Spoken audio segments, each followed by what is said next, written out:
Oke, halo semua. Cuma dalam beberapa menit kita bakal kupas tuntas 5 pilar utama akuntansi yang wajib banget dikuasai setiap bisnis. Udah siap? Soalnya ini tuh fondasinya. Pernah nggak sih kalian ngerasa bingung? Ini duit bisnis sebenarnya lari kemana aja? Kalau iya, tenang, kalian nggak sendirian kok. Nah, jawaban dari semua kebingungan itu sebenarnya ada di pemahaman 5 akun inti yang bakal kita bedah bareng-bareng. Oke, ini dia peta perjalanan kita hari ini. Kita mulai dari kerangka dasarnya, terus kita bedah satu-satu setiap akunnya, dan nanti di akhir kita lihat studi kasus biar semuanya nyambung. Sip, kita mulai ya. Anggap aja akuntansi itu kayak belajar bahasa baru. Nah, sebelum kita hafal kosakatanya, kita harus ngerti dulu tata bahasa atau grammarnya. Inilah aturan fundamental yang jadi dasar dari semuanya. Jadi, akun itu apa sih sebenarnya? Gampangnya gini, bayangin aja kayak map-map di lemari arsip yang udah dikasih label. Setiap transaksi, mau itu penjualan, pembelian, bayar gaji, semuanya masuk ke map yang sesuai. Biar apa? Biar rapi, gampang dicari, dan terorganisir. Nah, ini dia kelima map utamanya. Aset, utang, modal, pendapatan, sama beban. Kelima hal ini tuh benar-benar kosakata inti dalam bahasa bisnis. Kalau kalian udah kuasain ini, kalian bisa baca cerita keuangan perusahaan manapun. Dan ini nih, aturan emasnya. Persamaan dasar akuntansi. Aset itu sama dengan utang ditambah modal. Ini hukum keseimbangan yang nggak bisa diganggu-gugat. Artinya, semua yang dimiliki perusahaan, yaitu aset, sumber dananya pasti dari salah satu dari dua ini. Dari pinjaman, itu utang, atau dari investasi si pemilik, itu modal. Persamaan ini wajib, harus, kudu seimbang. Selalu. Oke, kita bedah satu-satu ya. Mulai dari yang pertama, aset. Simpelnya, aset itu ya semua sumber daya yang bisnis kalian punya buat ngasilin duit di masa depan. Lebih detailnya lagi, aset itu ya segala sesuatu yang punya nilai dan dikuasai sama bisnis kamu. Bisa itu uang tunai di laci, barang jualan di rak, sampai gedung kantor. Pokoknya selama itu bisa ngasih manfaat ekonomi ke depannya, itu namanya aset. Aset ini ada dua jenis utama. Pertama, aset lancar. Ini yang gampang banget dijadiin uang tunai, biasanya dalam waktu setahun. Contohnya ya kas itu sendiri, atau stok barang. Kedua, ada aset tidak lancar. Ini tuh investasi jangka panjang yang dipakai lebih dari setahun, kayak mesin produksi atau mobil operasional. Biar gampang, kita pakai contoh toko fiktif kita ya, Toko Maju Jaya. Lihat deh, uang tunai di kasir mereka, terus barang dagangan yang siap dijual, sama etalase buat majang produk.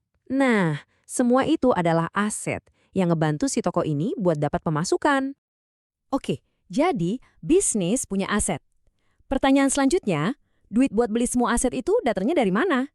Nah, jawabannya ada di dua akun berikutnya, utang dan modal.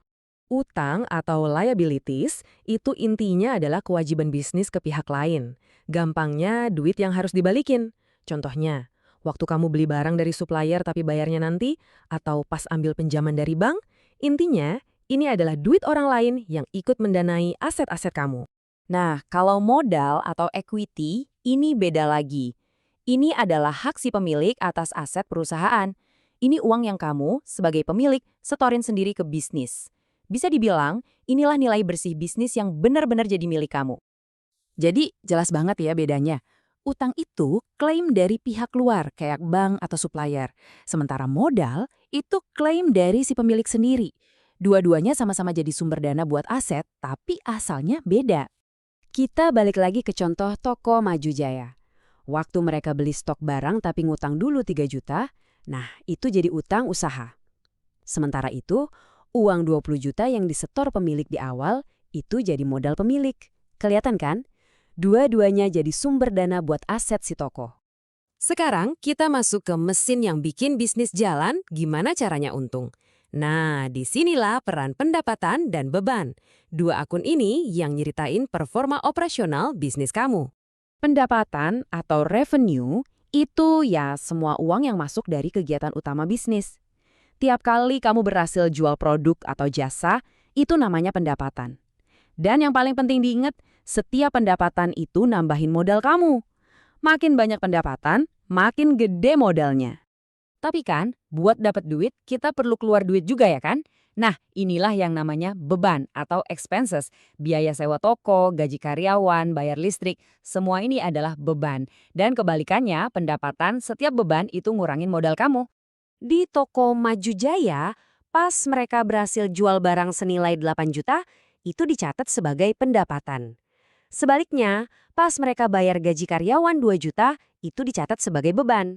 Satu nambahin modal, satunya lagi ngurangin. Simpel kan? Oke, kita udah bahas kelima akunnya satu persatu. Nah, sekarang bagian serunya nih. Kita bakal satuin semuanya dan lihat gimana mereka ngobrol satu sama lain buat ngejaga persamaan akuntansi tadi tetap seimbang. Nah, perhatiin baik-baik tabel ini ya. Disinilah keajaiban akuntansi terjadi. Semuanya jadi masuk akal. Lihat deh, setiap transaksi itu selalu menjaga keseimbangan. Pertama, pemilik setor modal. Aset nambah 20 juta, modal juga nambah 20 juta. Seimbang. Terus, toko beli stok barang tapi ngutang, aset nambah 3 juta, di sisi lain utang juga nambah 3 juta. Tetap seimbang. Lanjut, ada penjualan 8 juta. Aset nambah dan modal juga ikut nambah. Terakhir, bayar gaji 2 juta. Aset berkurang, modal juga berkurang. Kelihatan polanya kan? Di setiap langkah, persamaan aset sama dengan hutang plus modal itu saklek, nggak berubah. Dan lihat di baris paling bawah, saldo akhir. Total aset 29 juta, itu sama persis dengan total utang 3 juta ditambah modal 26 juta. Sempurna. Inilah jantungnya akuntansi. Jadi, buat apa sih repot-repot ngertiin ini semua, terutama buat usaha kecil? Jawabannya simpel. Dengan paham 5 akun ini, kamu bisa ngelola keuangan jauh lebih rapi, kamu jadi bener-bener tahu kondisi asli bisnismu gimana, pelaporan keuangan jadi gampang, dan yang paling penting, kamu bisa bikin keputusan bisnis yang lebih cerdas. Nggak lagi pakai kayaknya, tapi pakai data. Pada akhirnya, semua ini ngebuktiin satu hal penting. Akuntansi itu bukan cuma soal mencatat angka yang ngebosenin. Bukan. Anggap aja ini kayak dashboard atau panel kontrol buat bisnis kamu. Alat buat ngendalin arah dan ngegas pertumbuhannya. Oke, sebagai penutup saya mau kasih satu pertanyaan buat kalian. Sekarang setelah kalian tahu 5 akun inti ini, akun mana nih yang bakal jadi prioritas pertama buat kalian cek di bisnis kalian? Coba deh langsung terapin ilmunya.